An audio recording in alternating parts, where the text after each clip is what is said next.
ಕಷ್ಟ ಒದಗಿದುದಿಂದೆಯೋ ಹೊಯದ ದಿದ್ದೆಯಿಂದ ದಿಟ್ಟತನದಲ್ಲಿ ಮುಂದೆ ಕಾದುವರೆ ಬಲವಿಲ್ಲ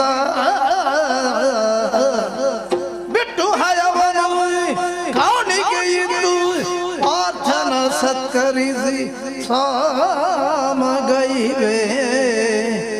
ಪ್ರಾರ್ಥನ ಸತ್ಕರಿಸಿ ಸಾಮಗೈವೆ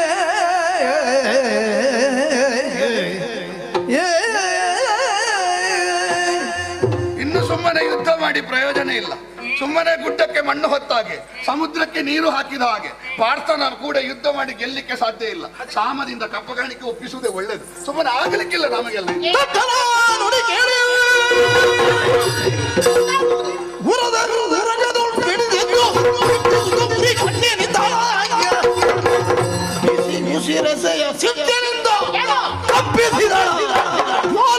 ಪ್ರತಿಕಾರ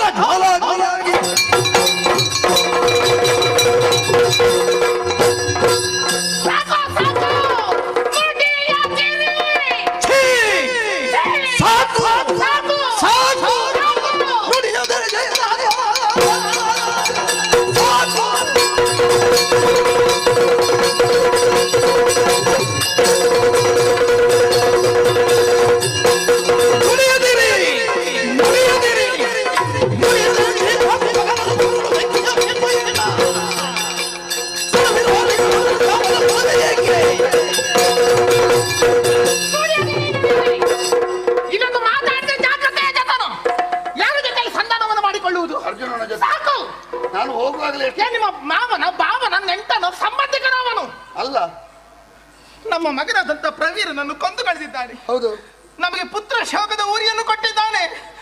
ಯಾವಾತ ನಮ್ಮ ವಂಶದ ಕುಡಿಯನ್ನೇ ಚೂಟಿದನು, ಯಾವಾತ ನಮ್ಮ ವಂಶಾತೆಗೆ ಬೆನ್ನೀರನ್ನು ಹೊಯ್ದನು, ಅಂತಹ ಅರ್ಜುನ ಜೊತೆಯಲ್ಲಿ ಸಾಮವೇ ಸಂತಾನವೇ ಕಪ್ಪವನ್ನು ಕೊಡುವುದೇ ಮಾನಿಸುವುದೇ ನೀವು ಬಿಡಬಹುದು, ನಾ ಬಿಡುವುದಿಲ್ಲ.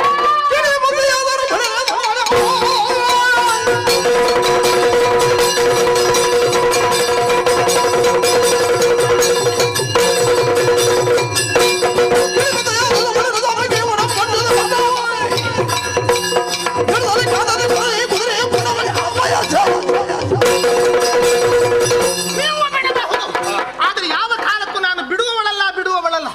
ಅರ್ಜುನನ ಮರಣವನ್ನ ಕಾಣದೆ ಈ ಜ್ವಾಲೆ ಸುಮ್ಮನಿರುವವಳು ಯಾವ ಕಾಲಕ್ಕೂ ಅಲ್ಲ. ಅರ್ಜುನನಿಗೆ ಸರಿಯಾದಂತಹ ರೀತಿಯಲ್ಲಿ ಮರಣವನ್ನ ತಂದುಕೊಟ್ಟು ನನ್ನ ಪುತ್ರ ಶೋಕದ ಉರಿಯನ್ನು ನಾನು ತಣಿಸಿಕೊಳ್ಳುತ್ತೇನೆ. ಸತ್ತ ನನ್ನ ಮಗನ ಆತ್ಮಕ್ಕೆ ನಾನು ಶಾಂತಿಯನ್ನು ತಂದುಕೊಡುತ್ತೇನೆ. ನೀನು ಬೊಬ್ಬೆ ಹಾಕಬೇಡಿ, ಇವತ್ತು ಮಾತಾಡ್ಲಿಕ್ಕಿಲ್ವ ಬೇರೆ? ಯಾಕಂದ್ರೆ ನಿಮಗೆ ಇಂಥದಕ್ಕೆ ನೀನು ಬೊಬ್ಬೆ ಹೊಡೆದು ಏನಾದ್ರೂ ಪ್ರಯೋಜನ ಉಂಟು? ಅವನು ಕೊಲ್ಲಿಕ್ಕೆ ಆಗದಲ್ವ? ನಾನು ಯಾಕೆ ಬೊಬ್ಬೆ ಹಾಕೋದು ಗೊತ್ತಾ? ಯಾಕೆ? ಇಲ್ಲಿ ಇದ್ದ ಈ ರೀತಿ ಕಿರೀಟಪತಿಗಳ ಸಾಲಲ್ಲಿ ನಿಮ್ಮಷ್ಟು ದೊಡ್ಡ ಸ್ವರ ಮತ್ತೊಬ್ಬರ ಹತ್ರ ಇಲ್ಲ. ಆದ್ರೆ ಈ ಹೊತ್ತಿಗೆ ಸ್ವರ ಹುಡುಗಿಸಿಕೊಂಡು ಬಂದ್ರಲ್ಲ, ಅದಕ್ಕೆ ನಾ ಸ್ವರ ಏರಿಸ್ತಾ ಇರು. ನೀನು ದಯವಿಟ್ಟು ಸ್ವರದ ಬಗ್ಗೆ ಮಾತಾಡಬೇಡ, ಮೊದಲೇ ಅದರ ಸಮಸ್ಯೆಯಲ್ಲಿದ್ದೇನೆ. ಅದೇ ನಿಮಗೆ ಹೆಚ್ಚಿರುವಂತದ್ದು. ಕೇವಲ ಗಂಡು ಮಗನನ್ನು ಮಾತ್ರ ಹೆತ್ತವಳಲ್ಲ ಈ ಜ್ವಾಲೆ, ಹೆಣ್ಣು ಮಗಳಿಗೂ ನಾ ತಾಯಿ ಅಂತ ಅನಿಸಲ್ಪಟ್ಟಿದ್ದೇನೆ. ಹೆತ್ತಿದ್ದೇನೆ ಮಗಳಾದ ಸದಳನ್ನು ಎತ್ತದು. ಅವಳನ್ನೊಂದು ಕಳುಹಿಸಿ ಅವಳನ್ನು ಏನು ಮಾಡಬೇಡ ನೀನು. ಈ ಗಂಡಸು ಜಾತಿಗೆ ಬೆಂಕಿ ಇಡ್ಬೇಕತ್ತ, ಹೌದಾ? ಮತ್ತೆ ಹೆಣ್ಣು ಮಗಳು ಅವಳನ್ನು ಕಳುಹಿಸುವ ಆಲೋಚನೆ ಏನಿನದು? ಮಗಳನ್ನು ಕಳಿಸ್ತೇನೆ ಅಂತ ಹೇಳಿದ್ದಲ್ಲ, ಮಗಳನ್ನು ಮದುವೆ ಮಾಡಿಕೊಟ್ಟದ ಅಗ್ನಿದೇವನಿಗೆ. ಅದು ಮಗನಿಲ್ಲದೆ ಇದ್ದಂತ ಹೊತ್ತಿನಲ್ಲಿ ಅಳಿಯನ ಸಹಾಯವನ್ನು ಪಡೆದರೆ ಯಾವ ಅಪರಾಧವೂ ಇಲ್ಲ. ಅವನ ಮಗನೇ. ಹೌದಾ? ಹಾಗಾಗಿ ಅಗ್ನಿದೇವನನ್ನು ಬರೆಸಿಕೊಳ್ಳೋಣ, ಅವನನ್ನೇ ಮುಂದಾಗಿ ಇರಿಸಿ ಯುದ್ಧ ಮುಂದುವರಿಸೋಣ. ಸುಮ್ಮನೆ ಹೋಗದ ಊರಿಗೆ ಆಗದ ಓಲೆ ಇಂಥದಕ್ಕೆ ಬೇಡವ. ನೀವು ಕರೀತೀರಾ ಇಲ್ವಾ? ಅಗ್ನಿಯನ್ನು ಕರೆಸಿಕೊಳ್ತೀರಾ ಇಲ್ವಾ? ಮತ್ತೆ ನಾನು ಒಬ್ಬನೇ ಕರೆಯುವುದಾ? ಜೊತೆ ಸೇರಿಕೊಂಡು ಪ್ರಾರ್ಥಿಸೋಣ. ಹೇ ಅಗ್ನಿದೇವ, ವಾಹನ ಅಗ್ನಿದೇವ.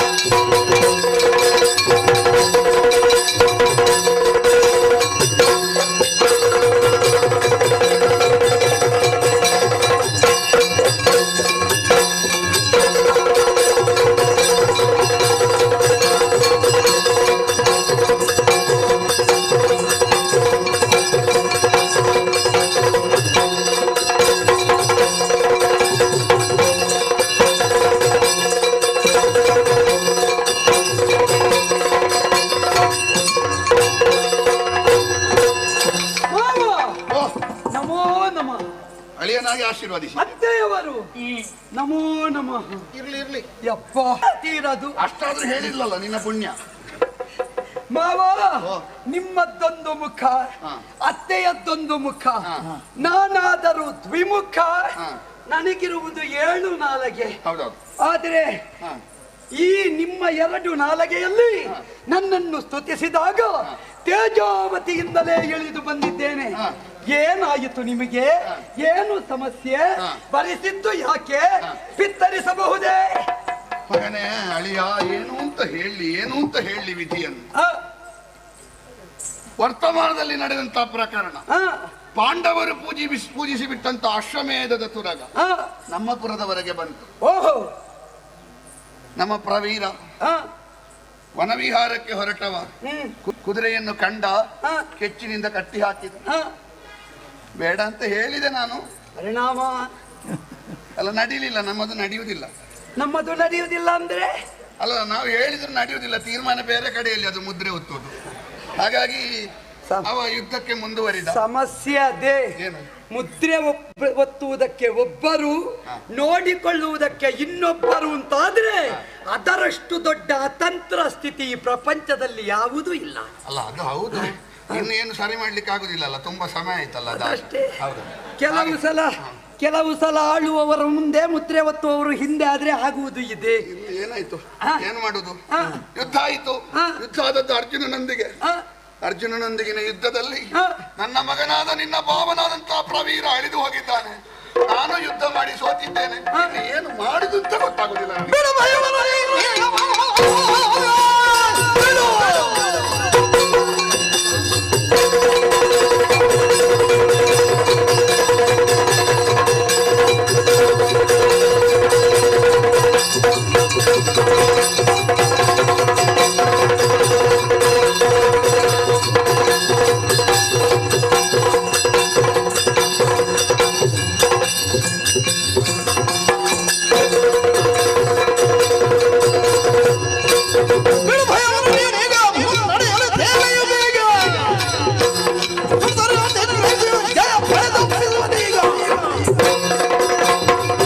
ಓ ಮಾವಯ್ಯ, ಅಳಿಯ, ನನಗೆ ಏರಿಸುವುದೋ ಇಳಿಸುವುದೋ ಅಂತ ಗೊತ್ತಾಗುವುದಿಲ್ಲ.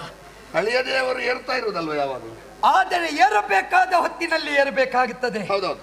ಏರಬೇಕಾದ ಜಾಗದಲ್ಲಿ ಏರಬೇಕಾಗುತ್ತದೆ. ಹೌದೌದು. ಯಾರ ಮುಂದೆ ಏರುವುದು ಎನ್ನುವಂತಹ ಪ್ರಶ್ನೆ ಹುಟ್ಟುತ್ತದೆ. ಆ.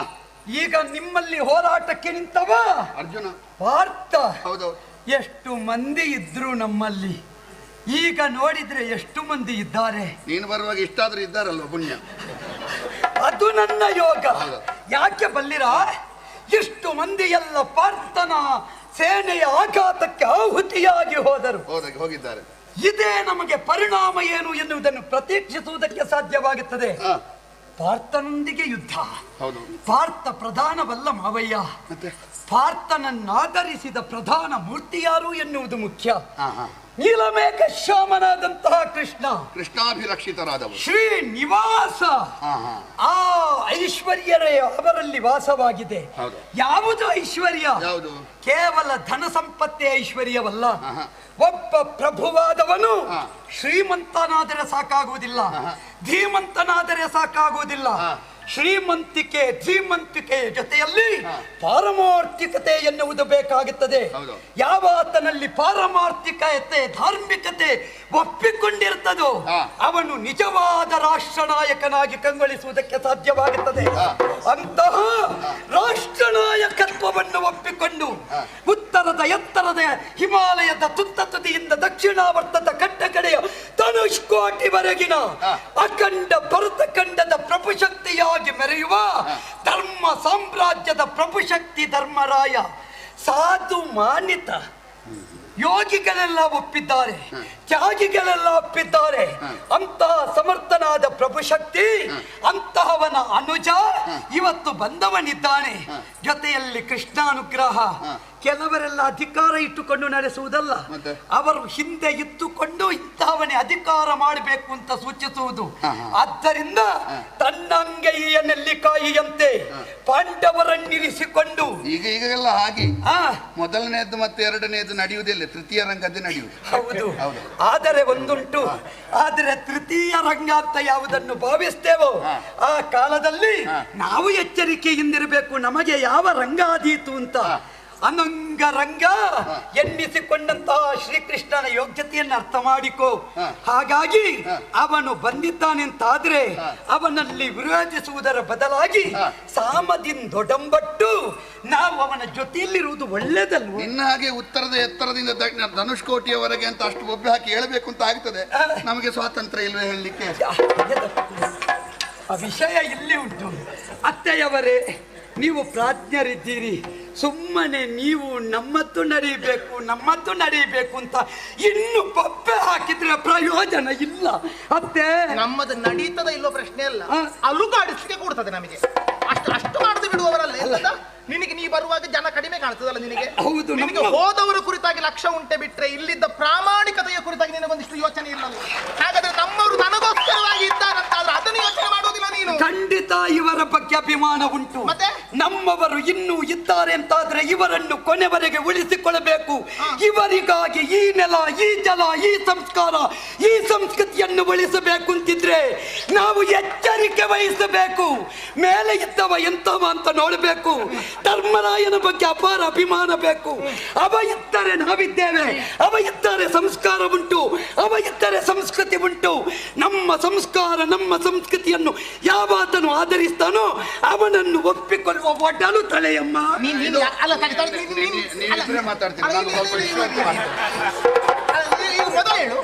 ಯಾವ ಪಕ್ಷದಿಂದ ಬಂದಿದ್ರೆ ನನಗೆ ಅದಾಗಲಿಕ್ಕಲ್ಲ. ಈಗ ನೀನು ನಿಜವಾಗಿ ಆದ್ರೆ ಬೇರೆ ಯಾರಲ್ಲಪ್ಪ ಇಲ್ಲಿ ತೃತೀಯ ರಂಗದವನು ನೀನೇ, ಅಲ್ಲದೇ ಇದ್ದಾರೆ. ನಿಜವಾಗಿ ಆದ್ರೂ ನಮ್ಮ ವಿರೋಧಿಯಾದದ್ದು ಪಾಂಡವರು ಈ ಹೊತ್ತಿಗೆ. ನೀನು ಸ್ವಪಕ್ಷದವನು, ಹೌದಾ? ಹಾಗಾದ್ರೆ ನೀವು ಪಕ್ಷೇತರನಾಗಿ ಎಂತಾದ್ರೂ ಹೇಳಿದ್ರೆ ಒಪ್ಪಿಕೊಳ್ಬಹುದಾಗಿ.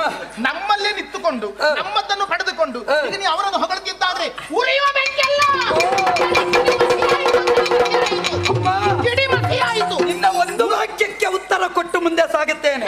ನನಗೆ ಪಕ್ಷ ಭೇದವಿಲ್ಲ, ಮತ ಭೇದವಿಲ್ಲ, ಜಾತಿ ಭೇದವಿಲ್ಲ. ನೀತಿ ಉಳ್ಳಡೆ ನಮ್ಮ ಮತವಿಹುದು, ನೀತಿ ಉಳ್ಳಡೆ ನಮ್ಮಲ್ಲಿ ಸಮ್ಮತಿ ಇಹುದು. ಯಾಕೆ ಬಲ್ಲೆಯ? ಧಾರ್ಮಿಕತೆಯನ್ನು ಒಪ್ಪುವ ವ್ಯವಸ್ಥೆ ನಮ್ಮದು.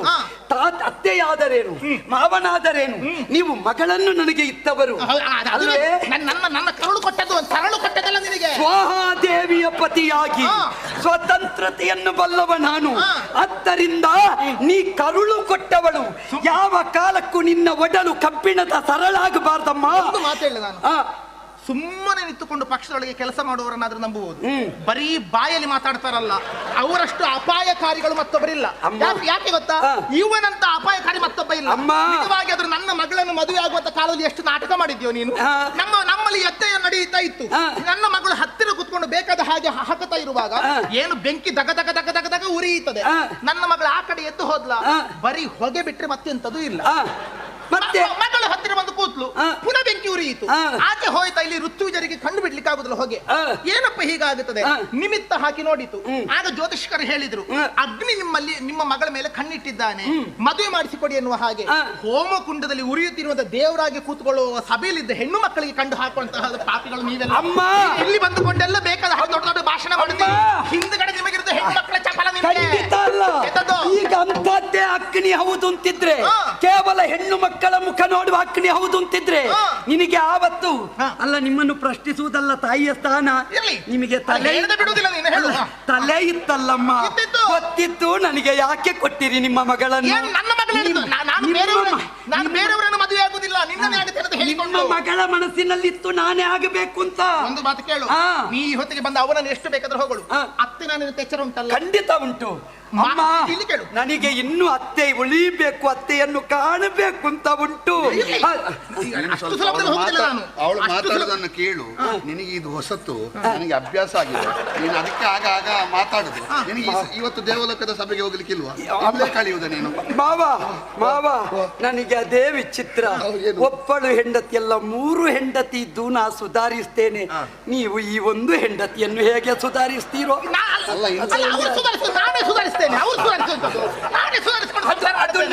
ಒಂದು ಗಂಡ ಹೆಂಡತಿಯನ್ನು ಸುಧಾರಿಸುದು, ಹೆಂಡತಿ ಗಂಡನ್ನು ಸುಧಾರಿಸುದು. ಹೊಂದಾಣಿಕೆ ಅಂದ್ರೆ ಅಷ್ಟೇ. ಏನು ನಾನು ಸರ್ವಭಕ್ಷಕ. ಹಾ. ನನ್ನನ್ನು ನೋಡಿ ಹೀಗಿದ್ದೇನೆ. ನಿಮ್ಮನ್ನು ನೋಡುವಾಗಲೇ ಗೊತ್ತಾಗುತ್ತದೆ ಯಾರು ಸುಧಾರಿಸುವುದು ಅಂತ. ಇಲ್ಲಿ ಕೇಳು, ಹಾ. ಪಾಂಡವರು ಧಾರ್ಮಿಕರು ಅಂತ ಹೇಳ್ತೀಯಲ್ಲ, ನಾವು ಅಧಾರ್ಮಿಕರ? ಖಂಡಿತ ಅಲ್ಲ. ಧರ್ಮರಾಜ ಸಾಧು ಮಾನಿತನು. ಹಾ. ನಾವಿಂತ ನಮ್ಮ ಊರಿಗೆ ಬಂದಂತ ಸಾಧು ಸನ್ಯಾಸಿಗಳ ಗಡ್ಡ ಕಿತ್ತಿದ್ದೇವೆ ನಾವು? ಇಲ್ಲಪ್ಪ. ಅವನು ಕೃಷ್ಣನ ಆರಾಧಕನು, ಹಾ. ಆಸ್ತಿಕನಿದ್ದಾನೆ. ನಿಜ. ನಾವೇನ ನಾಸ್ತಿಕರಲ್ಲ. ಅಲ್ಲ. ನಮ್ಮ ದೇವರ ಕೋಣೆಗೆ ಹೋಗಿ ನೋಡು, ಹಾ. ಸ್ವಲ್ಪ ಹೊತ್ತು ಕೂತ್ಕೊಳ್ಳಿಕ್ಕೆ ಆಗ್ಲಿಲ್ಲ. ಇಲ್ಲ. ಅಲ್ಲಿ ಅಗರಬತ್ತಿ ಹೊಗೆಯಿಂದಲಾಗಿ ದೇಹದಲ್ಲಿ ಬೆವರು ಬರ್ತದೆ, ಅಷ್ಟು ಹೊಗೆ ಹಾಕುತ್ತೇವೆ ನಾವು ಹೌದಪ್ಪ, ಹೌದು. ದೇವರ ಕೋಣೆಯಲ್ಲಿ. ಅಲ್ಲಿ ಹೊಗೆ ಮಾತ್ರ ಬರುವುದು, ಹಾ. ಧಗೆ ಇಲ್ಲಿಯೇ ಉಂಟು. ಅಷ್ಟು ಪೂಜೆ ಮಾಡ್ತೇವೆ ಅಂತ ಹೇಳಿದ್ರು ನಾವು. ಅದೇ. ಹೌದಾ? ಹಾ. ಉರಿಯುವ ಬೆಂಕಿ ಆಗುತ್ತೆ ಎನ್ನುವ ಕಾರಣಕ್ಕೋಸ್ಕರವಾಗಿ ಕರೆಸಿಕೊಂಡಿದ್ದೇವೆ. ಹಾ. ಸಮುದ್ರದ ತೆರೆ ಮರಳ ದಂಡವರೆಗೆ ಬರಬೇಕು. ಹಾ. ಮೀರಿ ಬಂದ್ರೆ ಮರ್ಯಾದೆ ಇಲ್ಲ ಸಮುದ್ರಕ್ಕೆ. ಇಲ್ಲ. ಹಾವು ಹಾ. ಹುತ್ತದೊಳಗಿರಬೇಕು. ಹೊರಗೆ ಅಡ್ಡಾಡಿದ್ರೆ ನಾವೇ ಕೋಲಿನಿಂದ ಬಡಿಯುತ್ತೇವೆ. ಹಾ. ಬೆಂಕಿ ಉರಿಯುತ್ತಾ ಇದ್ರೆ ಶಾಖಪಾಕಾದಿಗಳನ್ನು ನಾವೇ ರಚಿಸುತ್ತೇವೆ. ಹಾ. ಒಲೆಯಿಂದ ಬೆಂಕಿ ಹೊರಬಂತ ಹಾ. ನೀರು ಹಾಕಿ ಆರಿಸ್ತೇವೆ. ಹೌದು. ಆಗ ಮಸಿ ಮುಟ್ಟಿದ್ರೆ ಕರಿ ಆಗುತ್ತದೆ. ಹಾ. ಉರಿಯುವ ಬೆಂಕಿ ಆಗುತ್ತೀಯ, ಅಬ್ಬಾ, ಸತ್ಯ. ಕಲೆಯಾಗುವ ಮಸಿ ಆಗುತ್ತೆ. ಖಂಡಿತ ಇಲ್ಲ. ಏನು? ಯಾವತ್ತಿದ್ದರೂ ಸೂರ್ಯ ಪ್ರಖರತೆ ಬಿಡಬೇಕು, ಹಾ. ಆದರೆ ಶಶಿ ಹಾ. ತಂಪೇ ಕೊಡಬೇಕು. ಅದು ಅವಳು ಒಂದು ನಾಲ್ಕನೇದು ಬಿಟ್ಲು ಹಾ. ಅದರಲ್ಲಿ ಒಂದು ಹೆಣ್ಣು ಅಂತ ಉಂಟು, ಅದಿರ್ಲಿ. ಗಟ್ಟೇಳಿ. ಇದು ಅಲ್ಲ, ನೋಡಿ, ನಿನ್ನ- ಎಲ್ಲಿವರೆಗೆ ಹೆಂಗಸರು ಗುಟ್ಟು ಮಾತಾಡೋದು ಅಂತ ಗಂಡಸರೆಲ್ಲ ಗುಟ್ಟು ಮಾತಾಡೋದು. ಅವಳ ಮಗಳು ನಿನ್ನ ಮನೆಯಲ್ಲಿ ಹೀಗೆ ಮಾಡುವುದಾ? ಅವಳ ಬುದ್ಧಿಯ ಉಂಟು, ಏನಾದ್ರೂ ನಿನ್ನನ್ನು ಅನುಸರಿಸಿಕೊಂಡು ಹೋಗುತ್ತಾಳ? ಅದು ನನ್ನ ಪುಣ್ಯ, ಬಹುಶಃ ನಿಮ್ಮದ್ದು ಬಂದಿದೆ. ಈಗ ಹೋಗಿ ಹಾ. ಅಲ್ಲಿ ನಮ್ಮ ಪರವಾಗಿ ಯುದ್ಧ ಮಾಡುವುದಿದ್ರೆ ಮುಂದುವರಿ, ಹಾ. ಅಲ್ಲದ್ರೆ ಹಿತ ಸರಿ. ಏನು ಒಬ್ಬ ನಿಶ್ಶಕ್ತನಾಗಿ ಹಾ.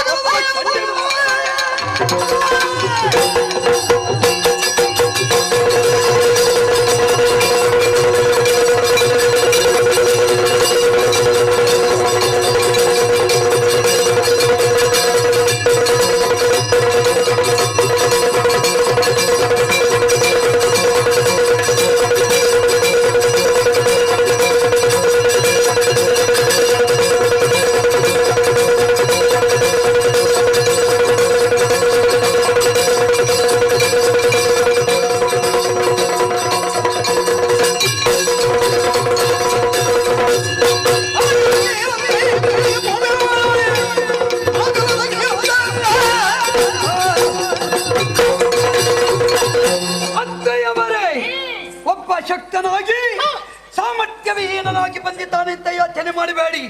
ಶ್ರೀಕೃಷ್ಣನ ಮೇಲೆ ಅಪಾರವಾದ ಗೌರವ ಇದೆ. ಪಾಂಡವರ ಆಜ್ಞಾಬಾಳತನದ ಬಗ್ಗೆ ಧರ್ಮ ಪ್ರಜ್ಞೆ ಇದೆ. ಅದರಿಂದಲೇ ಇಲ್ಲಿಗೆ ಬಂದಿದ್ದೇನೆ.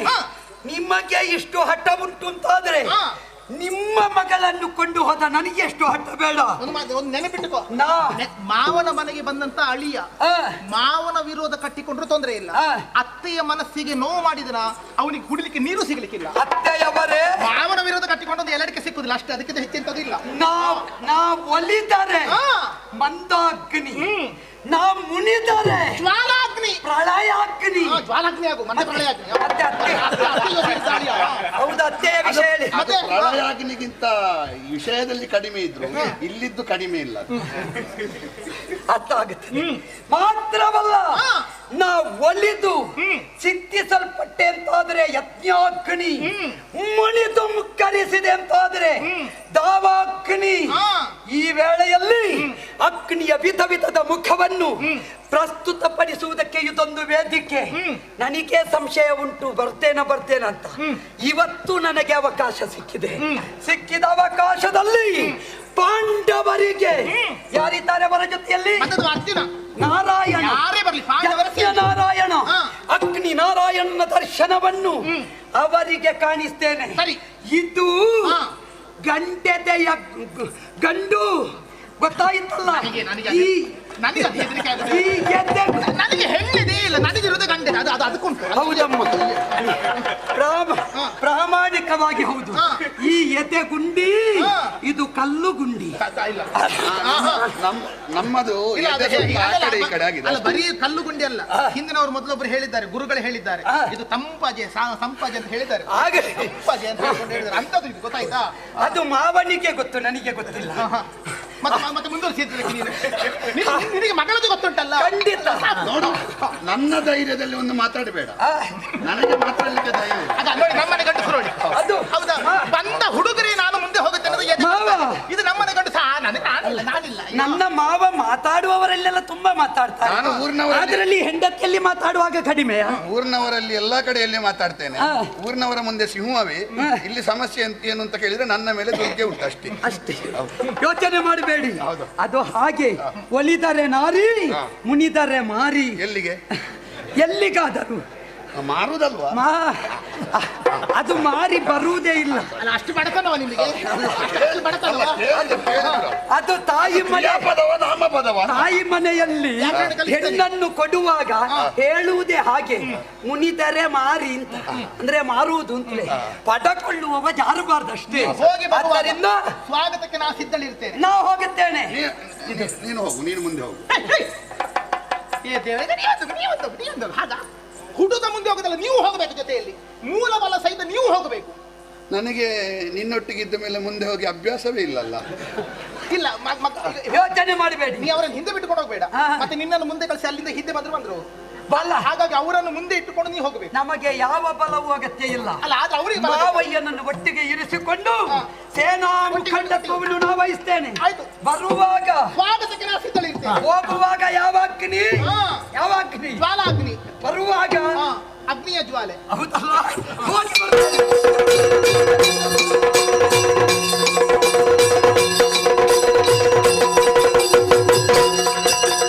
ಕಂಡಿರೆ ನೀವೆಲ್ಲರೀ ಪುರದ ರಥವ, ಕಂಡಿರೆ ಕಂಡಿನ ಕುಂಡು ಅಗ್ನಿ ಕಂಡ ಕೋಪದಿ ಬರ್ಬಂದು, ಕಂಡಿರೆ ನೀವೆಲ್ಲರೂ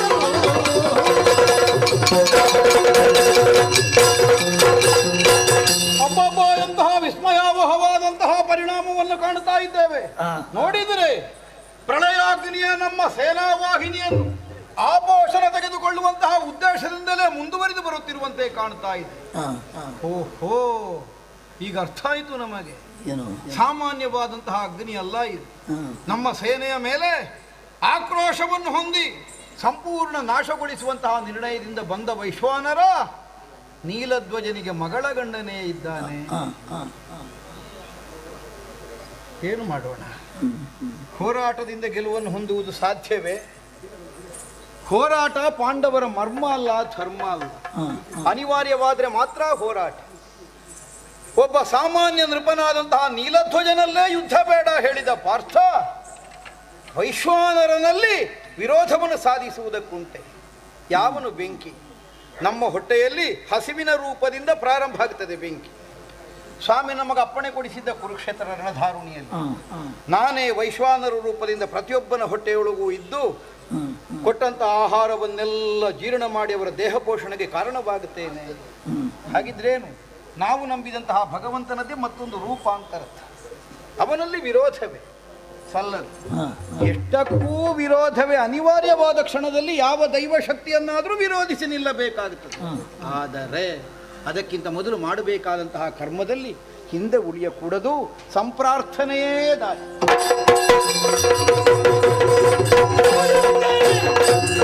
ಕರುಣದಿ ಕಾಯಬೇಕು ಯಜ್ಞೇಶ್ವರ, ಗುರಿ ಕುಳಿತುದಿರು ಸಾಕು ಪರಮತೆಯೋ ನಿನ್ನಯ್ಯ ಪರಿಯಿದ್ದೇನೆ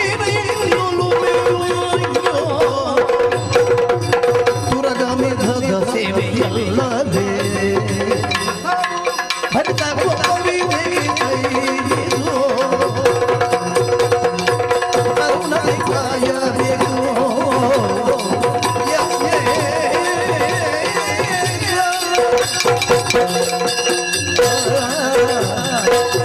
ಜಯ ಜಯ ಜಯ ಜಯ ಜಯ ಜಯ ಯಜ್ಞನಾರಾಯಣ. ನಮೋ ನಮಃ ನಮೋ ನಮಃ. ಅರ್ಜುನ, ಪ್ರಪಂಚದಲ್ಲಿ ಬೇರೆ ಬೇರೆ ಸ್ವರೂಪದಿಂದ ಪ್ರಪಂಚ ಬೆಳಗುವಂತಹ ಕಾರ್ಯವನ್ನು ಎಸಗುವ ಮಹಾನುಭಾವ ನೀನು. ಸೂರ್ಯನಾಗಿ ಪ್ರಪಂಚಕ್ಕೆ ಬೆಳಕು ಕೊಡುತ್ತಿ, ಅಗ್ನಿಯಾಗಿ ಆರಾಧನೆಗೆ ಅನುಕೂಲವನ್ನು ಒದಗಿಸಿಕೊಡುತ್ತಿ, ದೇವತೆಗಳಿಗೆ ಹವಿಸ್ಸನ್ನು ಒಯ್ಯುವಂತಹ ಕಾರ್ಯವನ್ನು ಮಾಡಿ ದೇವತೆಗಳ ಮುಖಭಾವವೇ ನೀನು ಅನ್ನುವಂತಹ ನಿರ್ಣಯದಿಂದ ಪ್ರಪಂಚದಲ್ಲಿ ಮಾನ್ಯತನಿದ್ದಿ. ಸತ್ಯ. ಮುನಿದೆಯ ಸ್ವಾಮಿ, ನಿನ್ನ ಪ್ರಸನ್ನತೆಗಾಗಿಯಲ್ಲೋ ನಾವು ಕೈಗೊಂಡದ್ದು ಅಶ್ವಮೇಧ. ಅಶ್ವಮೇಧ ಅಂದ್ರೆ ಏನು? ನಿನ್ನ ಮಾಧ್ಯಮದಿಂದಲೇ ನಾವು ಕೈಗೊಳ್ಳುವಂತಹ ಒಂದು ಕಾರ್ಯ ಅಂತ ಅರ್ಥ. ಸರಿ. ಅಗ್ನಿಯೇ ಮುನಿದರೆ ಉಣ್ಣುವ ಅನ್ನವೇ ವಿಷವಾದಂತಹ ಸ್ಥಿತಿ ಒದಗುತ್ತದೆ. ಯಾಕೆ? ಅಗ್ನಿಯ ಆರಾಧಕರು ನಾವು. ಓಹೋ, ಯಾವ ಕಾಲಕ್ಕೂ ಅಗ್ನಿಯ ವಿರೋಧ ನಮಗೆ ಸಲ್ಲದು. ಇದು ಸದಾ ಸರ್ವದಾ ನಮ್ಮ ಮತಿಯಲ್ಲಿ ಜಾಗೃತವಾಗಿದೆ. ಸ್ವಾಮಿ, ಪಾಂಡವರದ್ದಾದಂತಹ ಪಾತ್ರತ್ವವನ್ನು ಪ್ರಪಂಚಕ್ಕೆ ಪ್ರಕಟಿಸಿದ ಮಹಾನುಭಾವ ನೀನು. ಓಹೋ, ಯಾರು ಅರ್ಜುನ ಲೋಕ ಮೂರರ ಗಂಡೆಂದು ಪ್ರಪಂಚದಲ್ಲಿ ಮಾನಿತನಾಗಬೇಕು ಅಂತ ಆದ್ರೆ ನಿನ್ನದ್ದಾದಂತಹ ಕೃಪಾ ವಿಶೇಷ ಉಂಟು. ಗಾಂಧೀವಿ ನಿಜ. ಹೆಸರಿದೆ ನನಗೊಂದು.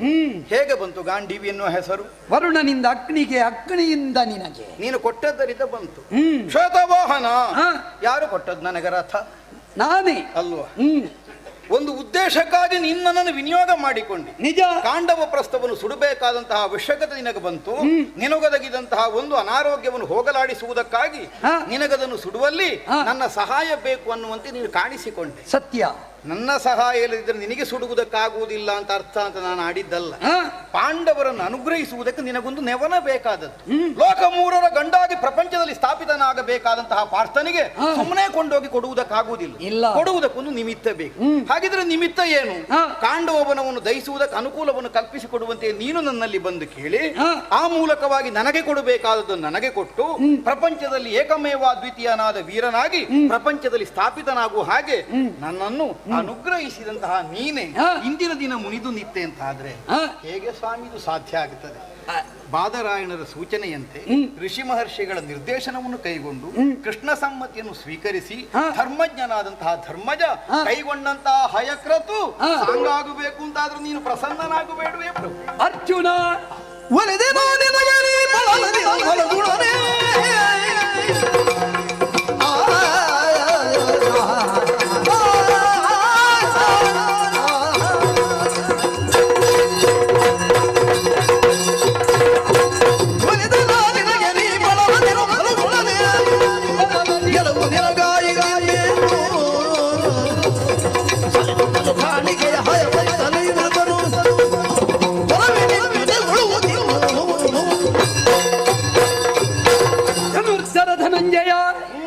ಒಲಿದೆ ನಿನಗೆ. ರಿಪ್ಪುಗಳಲ್ಲಿ ಹೋರಾಟ ಮಾಡುವ ಕಾಲದಲ್ಲಿ ರಿಪ್ಪುವಿನ ಸಾಮರ್ಥ್ಯವನ್ನು ಅರ್ಥ ಮಾಡಿಕೊಂಡು ಯಾವಾತನು ಹೋರಾಟ ಮಾಡುತ್ತಾನೋ ಅವನೇ ನಿಜಾರ್ಥದ ಯೋಧ ಅನ್ನಿಸಲ್ಪಡ್ತಾನೆ.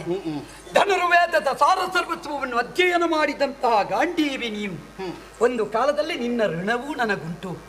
ಖಂಡವ ಪ್ರಸ್ಥದ ದಹನ ಕಾಲದಲ್ಲಿ ಅನುಕೂಲನಾಗಿ ಒದಗಿ ಬಂದವ ನೀನು.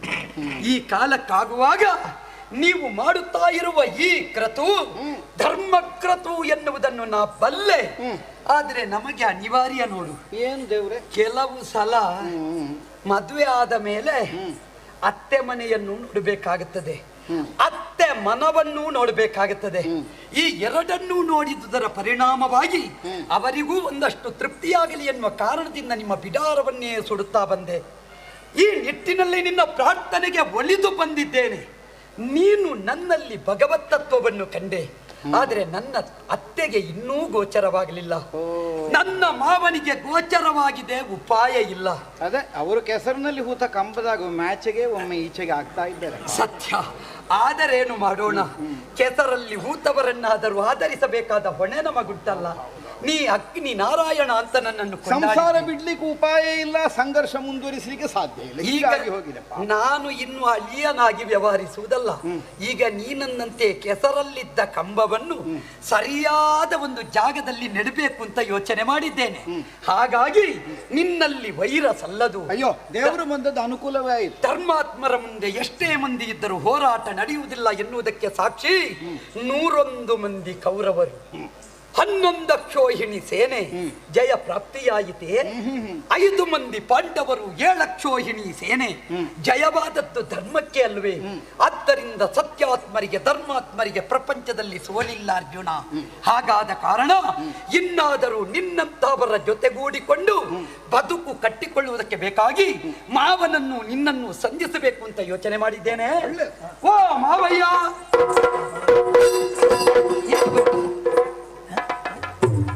ತಣ್ಣಗಾದದ್ದ? ನೀವು ಮೊದಲೇ ತಣ್ಣಗಾಗಿದ್ದೀರಿ. ನಾನು ಆಗಬೇಕಾದವರ ಎದುರು ತಣ್ಣಗಾದೆ, ನೀವು ಆಗಬಾರದವರ ಎದುರೇ ತಣ್ಣಗಾಗಿದ್ದೀರಿ. ಅಲ್ಲ, ನಾನು ಅನಿವಾರ್ಯಕ್ಕೆ ಬಿಸಿ ಆದದ್ದು ಅಲ್ವೇ ಮಾವಯ್ಯ? ಅಗ್ನಿಗಿಂತ ಹೆಚ್ಚು ಬಾಕಿದ್ದವರೇ ಬಿಸಿ ಆದ್ರೆ ಮತ್ತೆ ಅಗ್ನಿ ತಣ್ಣಗಾಗದೆ. ಆದ್ದರಿಂದ ಅಗ್ನಿಯ ಬಿಸಿ ಎಲ್ಲಿವರೆಗೆ ಅಂತ ಉಂಟು ಯೋಚಿಸಬೇಡ. ಅರ್ಜುನನ ಯೋಗ್ಯತೆಯ ಬಗ್ಗೆ ನೀ ಚೆನ್ನಾಗಿ ಬಲ್ಲೆ. ಹೌದು. ಮೊದಲೇ ಆಡಿದ್ದೇನೆ, ಶ್ರೀನಿವಾಸನ ಪಾದ ಸೇವಕರ ಕೂಡೆ ವೈರವೇತಕು. ನಾನೇ ಮಗನಲ್ಲಿ ಹೇಳಿದ್ದೇನೆ ಬೇಡ ಅಂತ. ಅಗ್ನಿ ರಹಸ್ಯ ಬಲ್ಲವರಿಗೆ ಅಗ್ನಿ ಸುಡುವುದಿಲ್ಲ ಅಲ್ವೇ? ನಮಗೆ ಅಗ್ನಿ ರಹಸ್ಯ ಗೊತ್ತು. ಮಾತ್ರ ಅಲ್ಲ, ಭಕ್ತಿಯಿಂದಲೇ ಅಗ್ನಿ ಸ್ತಂಭನದ ಅನುಗ್ರಹ ಅವರಿಗುಂಟು. ಆದ್ದರಿಂದ ಇನ್ನು ನೀನು ಹಾಗೆ ಧರ್ಮಾತ್ಮರಾದ ಪಾಂಡವರ ಜೊತೆಯಲ್ಲಿ ಉಳಿದೆ ಅಂತಾದ್ರೆ ಭವಿಷ್ಯದಲ್ಲಿ ಉಮಾಯಿಷ್ಮತಿಯ ಕಲ್ಯಾಣವಾಗುತ್ತದೆ. ಅವರ ಗರಿಮೆಯನ್ನು ಒಪ್ಪಿಕೋ ಮಾವ. ಇನ್ನಾದರೂ ಧರ್ಮಾತ್ಮರಾದ ಪಾಂಡವರ ಜೊತೆಯಲ್ಲಿ ಸಂಧಿಯ ಬೆಸಸುವುದು ನ್ಯಾಯ. ಅಲ್ಲ, ನನಗೆ ಸಂಧಿ ಮಾಡ್ಲಿಕ್ಕೆ ಮನಸ್ಸಿಲ್ಲದೆ ಅಲ್ಲ, ನಮ್ಮನ್ನೊಂದು ಕಾರಣದ ಹಗ್ಗ ಕಟ್ಟಿ ಹಾಕ್ತಾ ಉಂಟು, ನಿನಗೆ ಗೊತ್ತುಂಟಲ್ಲ. ಕೆಲವೊಂದು ಸಲ ಏನು ಗೊತ್ತೋ ಮಾವ, ನಾವೇ ನಮ್ಮವರನ್ನು ಬಿಡುವುದು.